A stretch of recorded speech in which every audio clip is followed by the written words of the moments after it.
আলাইকুম। আজকে আমি কিছু কথা বলতে চাচ্ছি। কথাগুলো হলো কয়দিন ধরে, বেশ কয়েকদিন ধরে, প্রায় একটি সপ্তাহ বলবো, একটি সপ্তাহ জুড়ে কিছু ভিডিও দেখা যাচ্ছে পক্ষে এবং বিপক্ষে।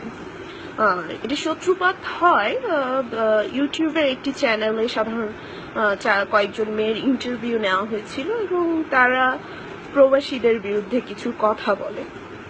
কথাগুলো হয়তো তাদের ব্যক্তিগত মতামত ছিল, কিন্তু যেটা প্রবাসীদের হয়তো গায়ে লেগেছে, তারা নানাভাবে এটার প্রতিবাদ করে।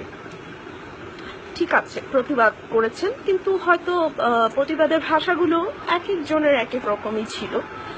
কিন্তু আমি আজ যে বিষয়গুলো নিয়ে কথা বলতে এসেছি, এটা প্রাসঙ্গিক বিষয় নিয়েই কথা বলা।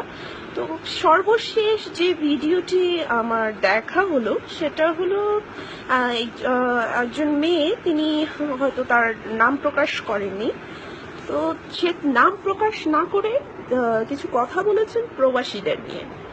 লাইক বললেন, তিনি প্রথম কথা বললেন 16 কোটি মানুষ, সে বাংলাদেশি, সে বাঙালি, খুব উচ্চ শিক্ষিত, সে তাকে খুব শিক্ষিত বুঝিয়েছেন এবং বুঝিয়েছে যে বাকি যারা প্রবাসী আছেন তারা হয়তো শিক্ষিত নন, বা এই ধরনের কিছু একটা।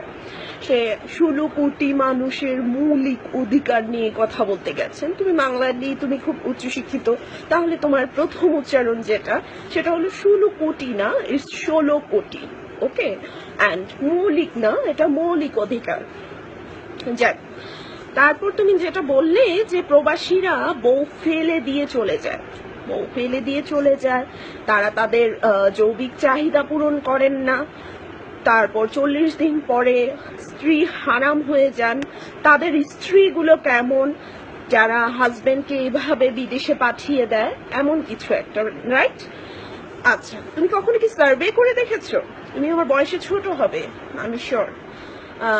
তুমি কি কখনো সার্ভে করে দেখেছো যে তাদের পারিবারিক অবস্থানটা কিরকম, কেন তারা তাদের এত কষ্টে পরিবার থেকে কেউ দূরে যেতে চায় না? ভালো থাকলে, আমাদের দেশে যারা ভালো আছেন তারা হয়তো যান না বিদেশে, কিন্তু যারা যাচ্ছেন, যাদেরকে 80% দিয়েছো তুমি, যে 80% মানুষ অশিক্ষিত গণ্ডমূর্খরা যাচ্ছে, তাদের পারিবারিক অবস্থান কি কখনো দেখেছো তুমি?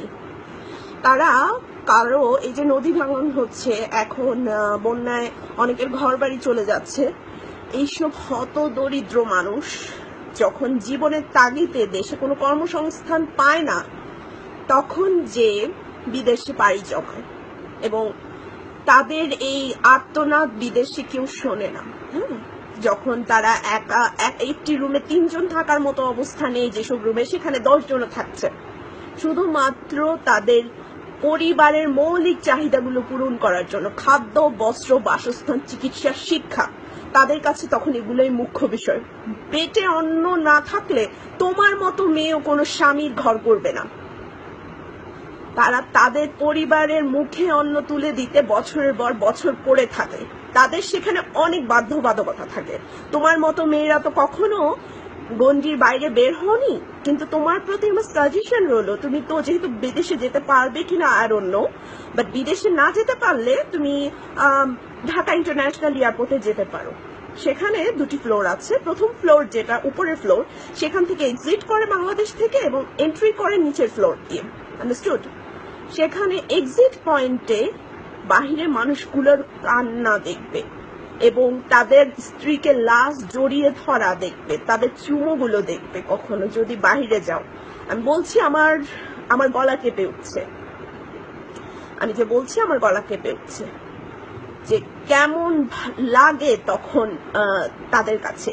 ইমিগ্রেশন যখন তারা ক্রস করে, তারা ইমিগ্রেশনে, পুরুষ মানুষকে আমরা সাধারণত কাঁদতে দেখি না, ইমিগ্রেশনে বসে হাউ মাউ করে তারা কাঁদে। তাদের এই কান্না তুমি কখনো দেখোনি, তাদের এই কান্নাগুলো তুমি কখনো দেখোনি, তারা ছুঁড়ে ফেলে দিয়ে যায় না।